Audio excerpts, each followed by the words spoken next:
What if one of the richest places in the world started falling behind? Europe is wealthy, powerful, and famous for a high quality of life, but its economy is slowing down. Why is this happening, and why does it matter to you?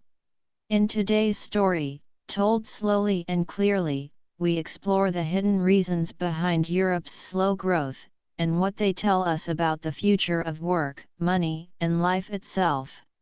Welcome to Silver Narratives. Take a breath, listen closely, and let's begin the journey. Europe is a large continent made up of many countries, and many of these countries are rich. Even so, Europe's economy is not growing very fast right now. People often call this slow growth. Slow growth does not mean Europe is poor. In fact, Europe is still one of the richest regions in the world. It simply means the economy is increasing more slowly than it did in the past. When growth is slow, it can be harder for people to find good new jobs, and life may not improve as quickly as people hope. This slow pace has continued for many years. When we compare Europe to other parts of the world, the difference becomes clearer. The United States, for example, often has faster economic growth. Some countries in Asia are growing even faster. Because Europe grows more slowly, it can become less competitive. If European companies cannot make products as quickly or as cheaply as companies in other regions, they may lose business. This creates a serious challenge for Europe's future. This story matters to everyone because Europe's economy affects the entire world. Many countries trade with Europe by buying and selling goods. When Europe faces economic problems, other economies can feel the impact too. Europe's situation also shows challenges that many wealthy countries face today, making this story important not just for Europe, but for all of us. These challenges include a growing number of older people and the need for new technology. When we understand why Europe's economy is growing slowly, we can better understand what the future of work and daily life may look like. In this lesson, we will explore 7 main reasons behind this slow growth. We will talk about aging populations, government spending, innovation, and the high cost of energy. Learning about these issues helps us see the bigger picture and prepare for a stronger and more stable future. One major reason for slow growth is that Europe has more older people and fewer young people. This change is called an aging population. People in Europe are living much longer than before because healthcare and medicine have improved. This is good news, but it also means more people are retired. When people retire, they stop working and stop paying income taxes. At the same time, families are having fewer children. Many families now have only 1 or 2 children, unlike 50 or 60 years ago when families were much larger. Because fewer children are born, there are fewer young people ready to take new jobs. When we put these trends together, longer lives and fewer births, we see the problem clearly. The number of working people is slowly shrinking, and this makes economic growth harder.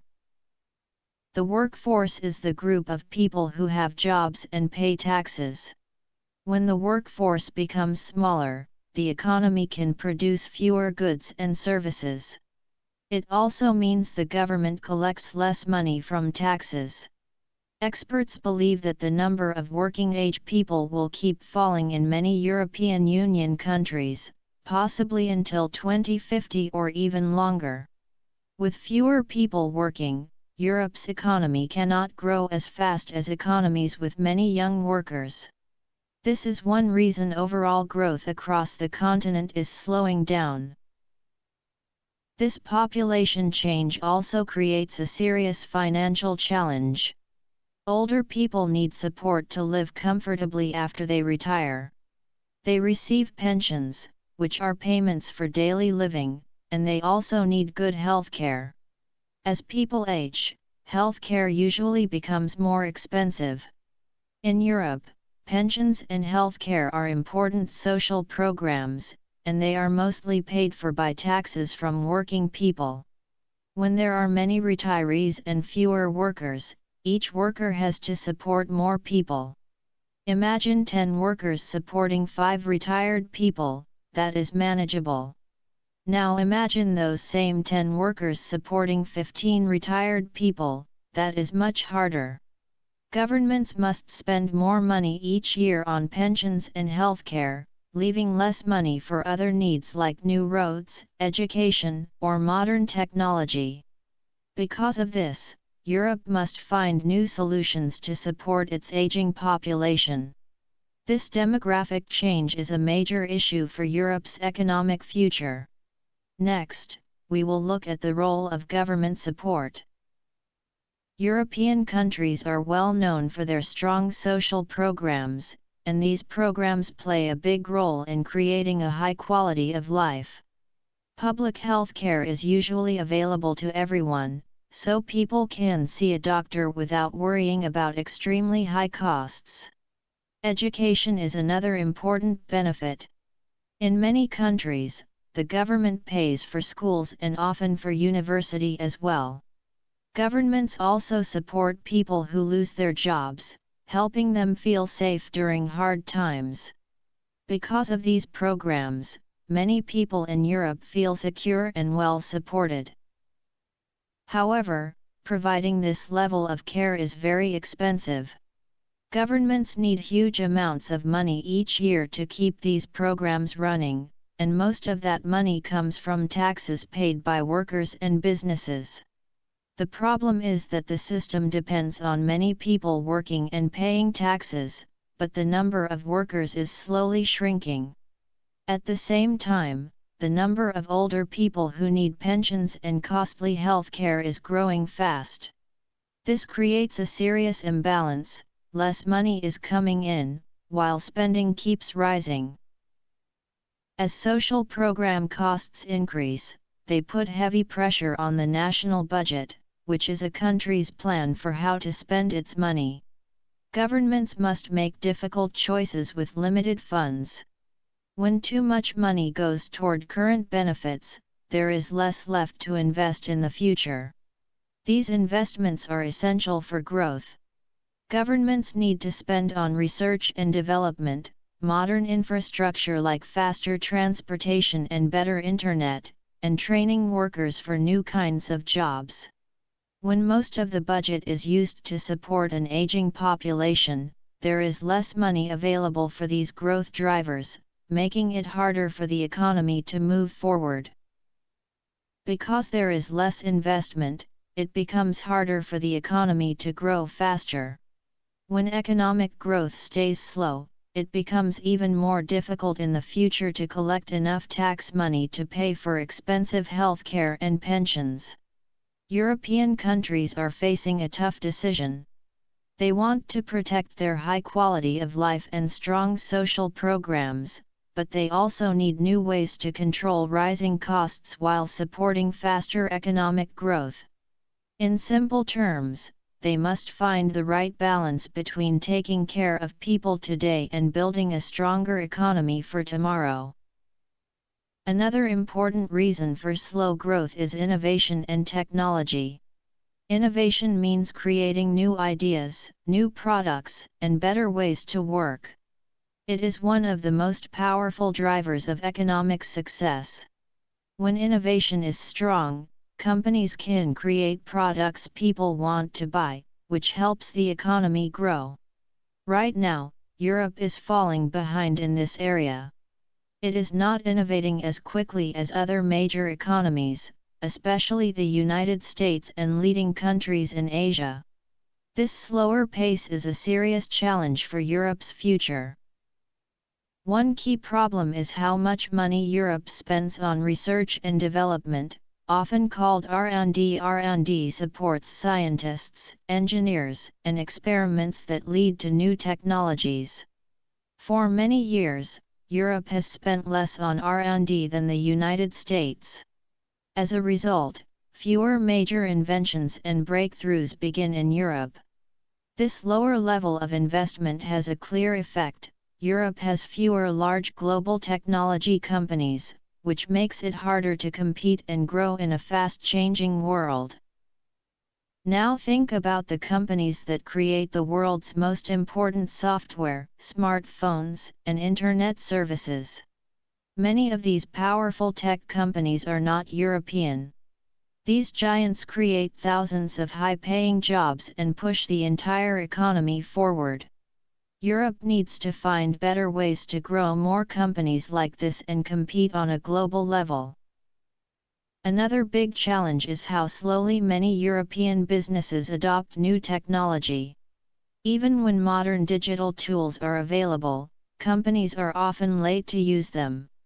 Digital technology includes advanced computers, fast internet systems, and online sales platforms. These tools help businesses work more efficiently and reach customers around the world. When companies do not use modern technology, they waste time and money. Efficiency is extremely important. An efficient company can produce goods faster and at a lower cost. If a factory in Europe uses older machines, its products may cost more than similar products made in the United States or Asia with newer technology. When European products are more expensive, fewer people buy them. This reduces trade, hurts businesses, and slows down economic growth. To solve this problem, Europe needs to invest much more in technology. Governments should encourage companies to spend more on research and development. They also need to support businesses, especially small ones, in learning how to use digital tools. Training workers to use new technology is just as important. When workers have the right skills, they are better prepared for future jobs. Technology can also help solve the problem of having fewer workers. If fewer people can produce more using smart machines, the economy can still grow. Innovation is the key to building a stronger economic future for Europe. To stay competitive, Europe must catch up quickly with the rest of the world. Another major reason for slow growth is the high price of energy. Energy is essential for everyday life and for the economy to function well. Factories need energy to run machines and produce goods. Businesses need it to power computers and light offices. Homes depend on energy for cooking, heating, and transportation. Without reliable and affordable energy, economic activity slows down. In recent years, energy prices in Europe have become very high and unpredictable. Prices have changed quickly and often, creating uncertainty. One reason for this problem is conflict in Eastern Europe. Europe relies heavily on energy from outside its borders because it does not have enough oil or natural gas of its own. This means Europe must import much of its energy from other countries. When a region depends on others for energy, it becomes vulnerable. If energy-selling countries raise prices or reduce supply, Europe has little choice but to accept higher costs. This sudden increase is known as a price shock. High energy prices put serious pressure on European businesses. Factories must spend more money to keep machines running day and night. Transportation becomes more expensive, making it cost more to move goods between cities and countries. Heating large office buildings and industrial spaces also becomes more costly. All of these extra expenses are hard for companies to handle. When businesses face higher costs, they may produce less, raise prices, or hire fewer workers, which slows economic growth even further. When the cost of making a product rises, the price of the final product usually rises too. For example, if a factory has to pay 3 times more for electricity, the car or television it produces will cost more. As a result, European products become more expensive both inside Europe and around the world. This makes European companies less competitive in the global market. In other large economies, such as the United States or many Asian countries, energy is often cheaper. Their factories can produce the same goods at a lower cost. When buyers see lower prices elsewhere, they may choose those products instead. This means European companies sell less, earn less money, and grow more slowly. If energy prices remain high, it will be very difficult for Europe's economy to speed up. To solve this, Europe needs cheaper and more stable energy and must develop more energy sources within its own borders to become stronger and less dependent on others. Another challenge is having too many rules. Rules are important because they protect workers, keep people safe, and make sure businesses act fairly. Europe has many regulations that control how companies operate, including rules about worker rights, environmental protection, and product safety. However, many people believe there are simply too many rules.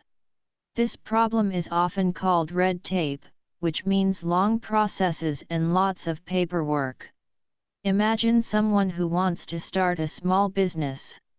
They may need to fill out many forms, follow many steps, and wait a long time for approval. This slow and costly process discourages people from starting new companies.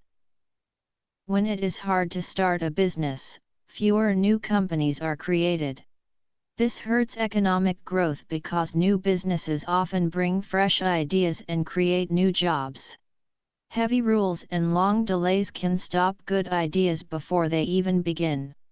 In comparison, starting a business in places like the United States or parts of Asia is often easier, with fewer rules or simpler systems.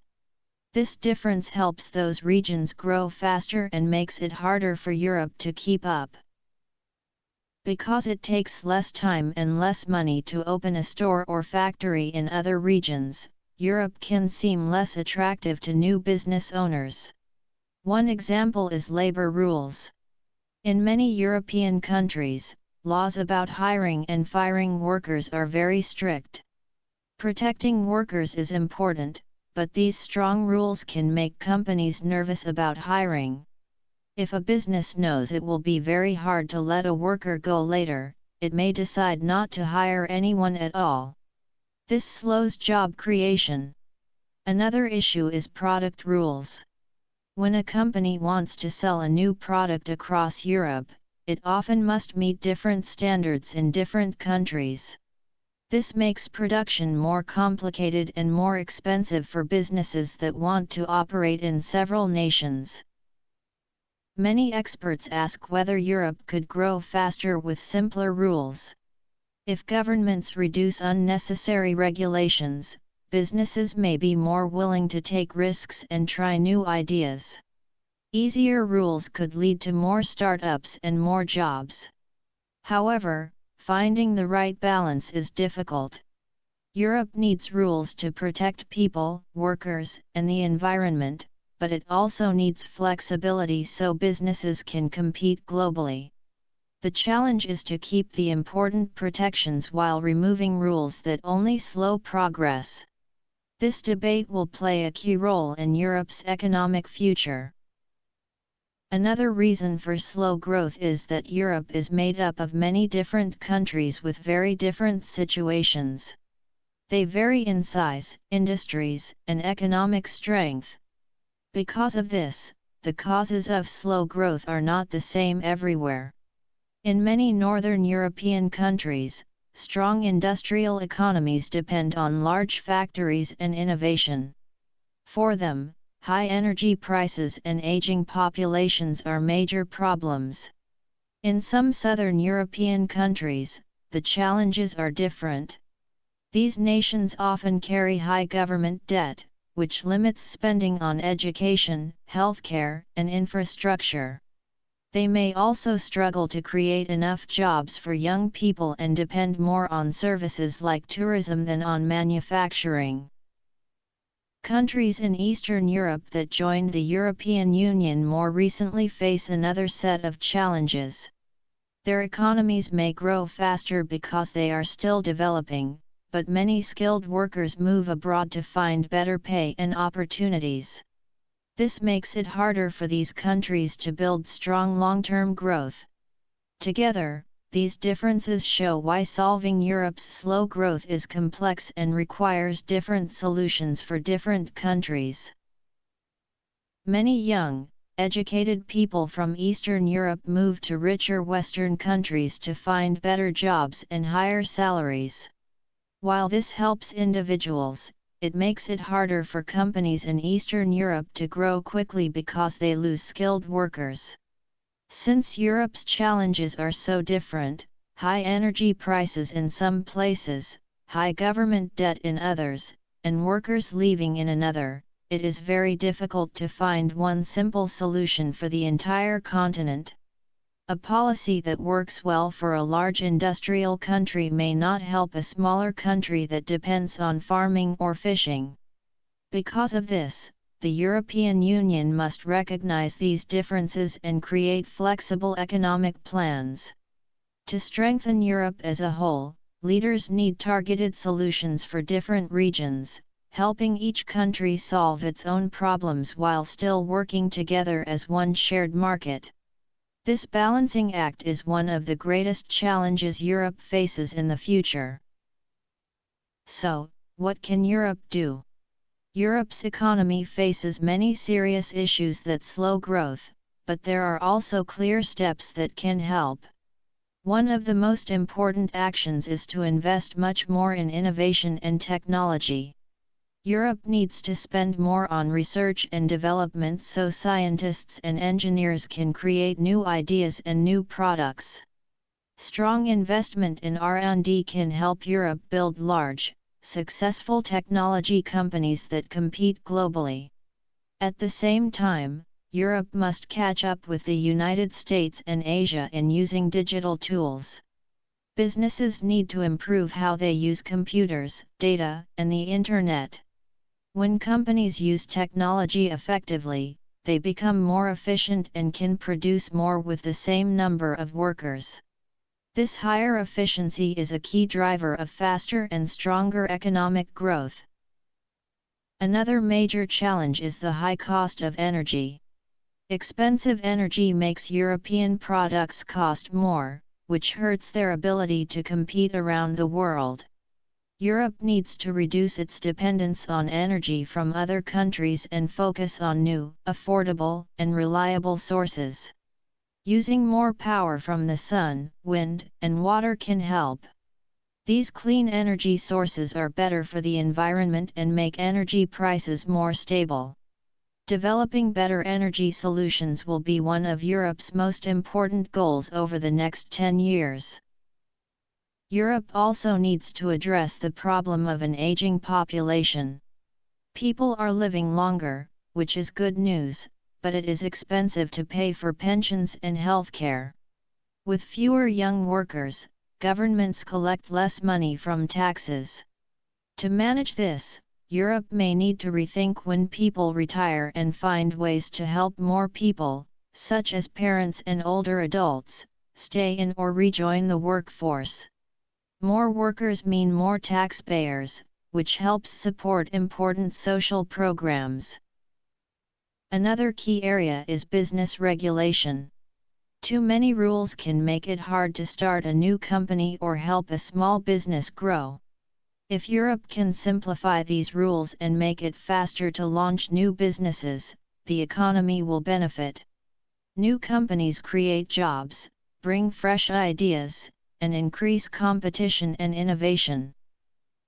The challenges Europe faces are serious, but they are not impossible to solve. By encouraging innovation, securing stable and affordable energy, adapting to an older population, and reducing unnecessary rules, Europe can speed up economic growth and become more competitive again. These changes will take time and effort, but focusing on these main areas can help Europe protect a high standard of living and build a stronger future for everyone. Europe's story reminds us that even strong economies face big challenges. Aging populations, high energy costs, slow innovation, and complex rules all shape the future. But with new ideas, smarter technology, cleaner energy, and balanced policies, change is possible. Understanding these stories helps us understand the world, and our place in it, more clearly. Thank you for learning with Silver Narratives today. If this story helped your English, take a moment to like, subscribe, and listen again. New calm stories are always waiting for you here. Until next time, keep learning slowly, clearly, and with confidence.